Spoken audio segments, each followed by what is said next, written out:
It's July 15th, so you know what that means. The new Ghostbusters has opened up, and I just saw it. I'm happy to report that it is good enough to stand up to the original. Not quite as funny as the original, maybe, but the really neat thing is that if you're bringing family, it actually is a lot better for language than the original was. So that's something really to look forward to.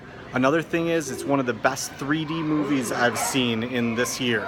One of the main things that caused that was that they framed the movie as a letterbox format, and then when, say, the vomiting was happening or the proton packs were going on, then it would extend beyond the screen. So that's something that's really fun to watch. I really like the new cast. It almost seemed like it didn't matter if it would have been girls or boys. The story works out well. The villain is set up very well. It's something different than what we've seen before, so at least we're not rehashing the same thing. And so I do hope you get to go and check it out in 3D, IMAX if possible, and tell me what you think. So what is the limitation of the new Ghostbusters? Ultimately, there are no analog characters to Sigourney Weaver, Rick Moranis, or William Atherton, all three of which were really fun characters in the first movie. Particularly Rick Moranis, because of course he brought an extra layer to the movie that wouldn't have been there, just that goofiness that really made us care about him, but also not really care about him, and it was fun to just see him become a terror dog and things like that. Nothing like that occurs in this movie. The closest thing would be the whole thing that you've seen in the trailer with Melissa McCarthy getting possessed for a little bit. And, you know, that really falls flat because there's not much more that happens than you've seen in the trailer. She basically gets smacked and then she's not possessed anymore. And so that potentially was a missed opportunity. I would have liked to have seen maybe more ghosts actually be able to possess people versus just the one ghost.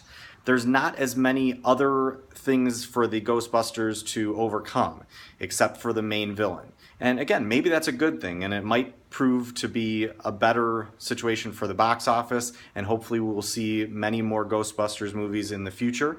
I know they'd like to spring from this and do many different franchises of the Ghostbusters, and it would be great to see what that would actually happen. The cameos are pretty solid. I would have liked to have seen them get Rick Moranis out of retirement for a second to do a little something for them, but everybody is pretty well accounted for. Even Harold Ramis, they do have a nice way of showing him in the movie. The other negative I have with the movie is that in the original Ghostbusters, there was simply one scene to kick the Ghostbusters out of the university. This time, there's actually two scenes because they're at two separate universities. It seems like to go a little extra long, and there's actually a flipping the bird moment that isn't really needed in the movie at all. And just as I had mentioned earlier, it's like when you figure that they tone down the language, nobody actually says the F word in the movie at all, why would you even have that flipping the bird moment at all? I'm having a tough time trying to think for sure whether, you know, could this possibly be more fun for me than Civil War? You know, Civil War was still such a fantastic movie, possibly one of the best Avengers movies that they've put together. But for pure joy, it was fun to have the whole Ghostbusters experience again, and let alone, like, as I already mentioned, to have the proton packs shooting practically off the screen was just amazing for me. I've always been a huge fan of the original Ghostbusters movies. And a nice surprise for going opening weekend to Ghostbusters was this nice pin of the Ghostbusters logo.